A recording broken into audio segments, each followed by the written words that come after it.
I was told that I was gonna do something that has never been done. I've known this since a child, that I was going to do something that has never been done.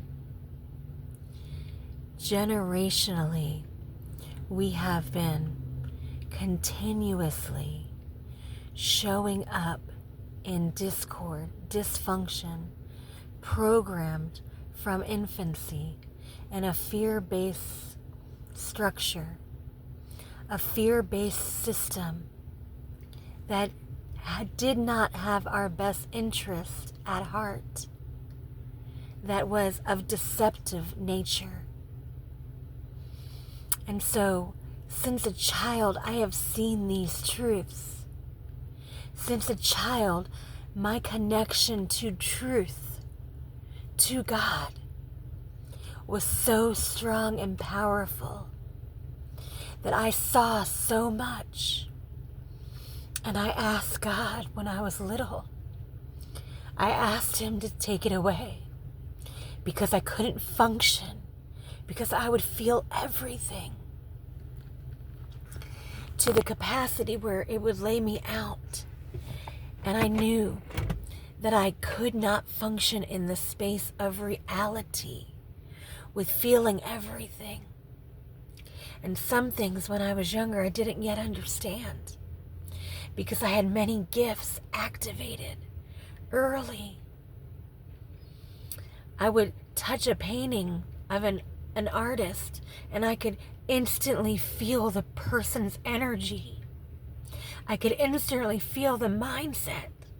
I could instantly feel where the person was in their life, what caused the art to be crafted. I could feel if it was from pain, if it was from happiness. It was a lot. And then I could look at people and I could see them. I could see them in every lifetime. And it was a lot. And so I asked God, I asked Him to take some of my gifts. But He didn't take them. What He did is He built a third field of energy. The quantum field. The place inside me that was a constant space of peace that I could quickly go into. And I then became a living energetic field inside me of peace that could not waver, that would not be tarnished, that was held sacredly. And my awareness to this truth had depth that the eyes could not see and the ears could not hear, but I could feel it. I could feel it deep inside my cells, deep inside my memory. I could feel it. And I understood early on that the peace of God that I was weaved from was the purest form of innocence, untainted. And the faith that I had was unwavering. And people would tell me early in life, Christina, you have too much faith. And I would tell them there's no such thing. And then as I got older and I started getting more deeper in my walk with God, with my connection, with my purpose, with my mandate, with my anointing, I would share my heart and my truth. And people would take my words and they would take my knowing and they would try to replicate it. And then they would disconnect from me. And because of my humanness, it did cause a feeling, an emotion, but it was it was a flat, like a lightning flash. It never took me down, because instantly God would speak to me and tell me what it was. Constantly, always speaking, whispering in my ear, showing me, oh, this is what this is. Okay. Which kept me in full alignment, in full peace. Make disciples, Christina. That's what you're doing. Make disciples. Whatever knowledge you have, share. Don't hold it back. Don't hold back. Don't ever hold back. Testify. Testify. And so, I used to not want to talk and tell people the truth because it hurt. Because the truth and the knowledge and the power that was me, was my person. It wasn't something I found. It was who I am. It was hard to receive, because to receive truth is to trigger old identities, is to trigger patterns and behaviors. Triggers. People use that word fluently now. It was not, this is just a new word that has been used in this current construct. But what that means is that somebody sees you clearly, all of you, and they're able to speak to that piece inside you that was tainted, that was taken. They're able to see past the programmed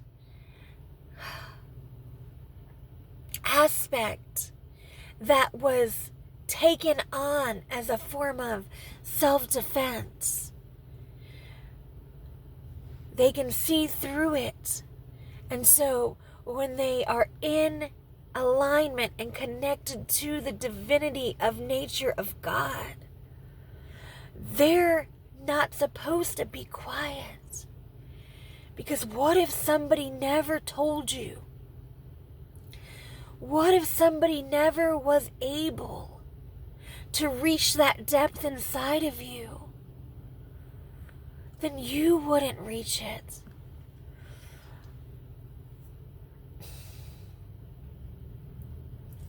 I say that delicately. Nobody is anybody's healer. Nobody is anybody's God. You're your own God. You're your own healer. When you make a choice and a decision to go into that place inside you, but people will activate that place, and sometimes you're like, you want to rip their head off. Because you've been holding on to that fear-based program that has kept you in a misfire that you have been claiming as safety, because you've learned how to function in misfunction. And anybody that comes in that touches a piece of that dysfunction that you have internalized as safety seems like an enemy, because they're a foreign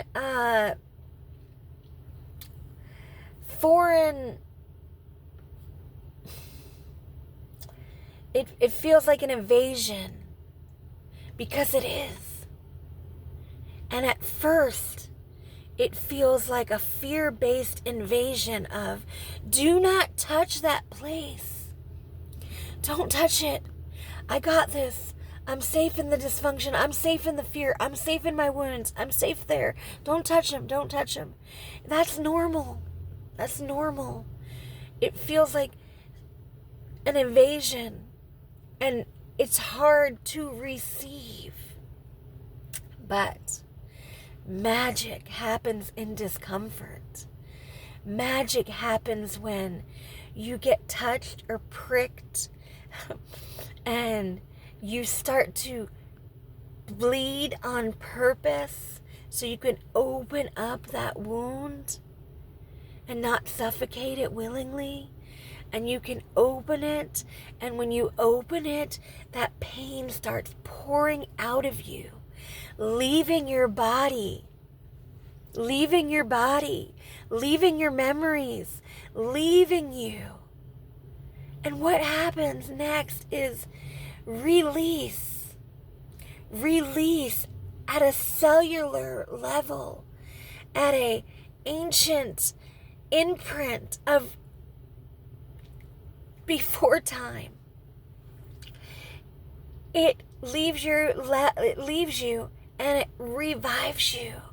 It revives the purest form of your innocence.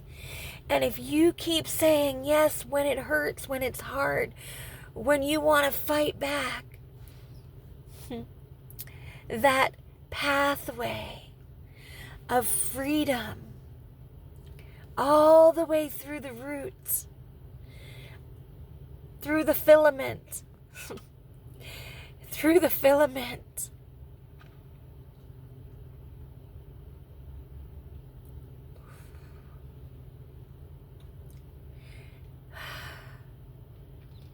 through generations,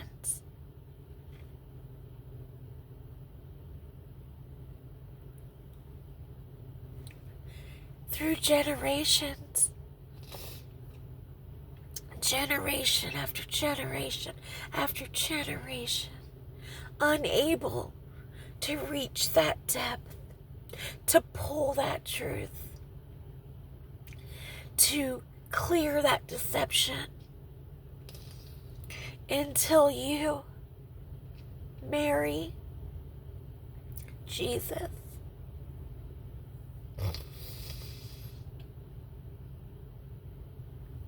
By your love, by your unwavering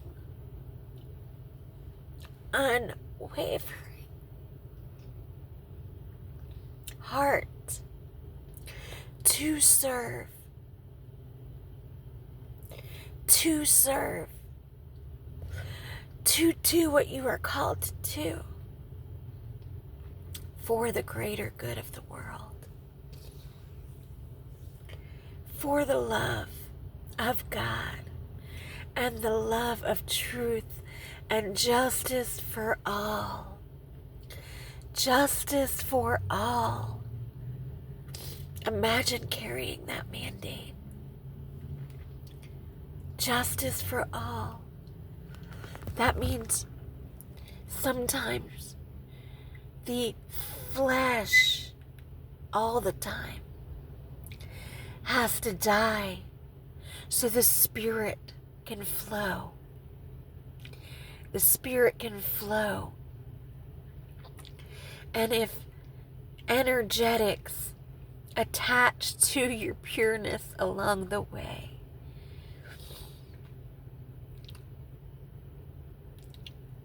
do not judge yourself. It is because when you have a calling to do something that's never been done, the whole foundation, the whole old paradigm is fighting. It's individually fighting souls because safety everybody deserves. And if there is a false deception of safety,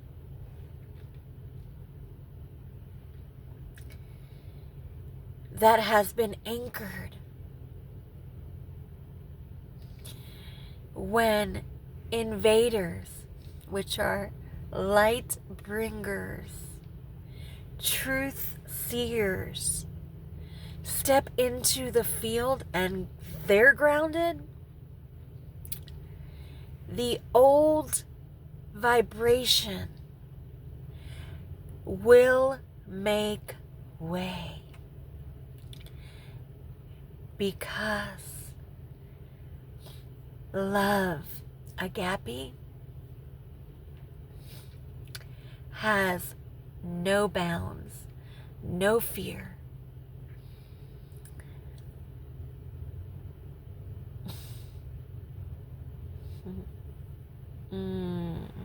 That feels good. That feels good. You are to feel good. You are to feel good. Not in misfunction, in sovereignty. Sovereign. What does that mean? Pure. Pure channel. Pure balanced energies. Cleared out distortion. Revived innocence. Sovereign. Walk in that truth. Walk in that truth. For you are, I am, we are. Holding on. Holding on. Holding on and not backing down. Rising up. Rising up. Rising up. I love you. I love me. Have a blessed, wonderful, grateful day.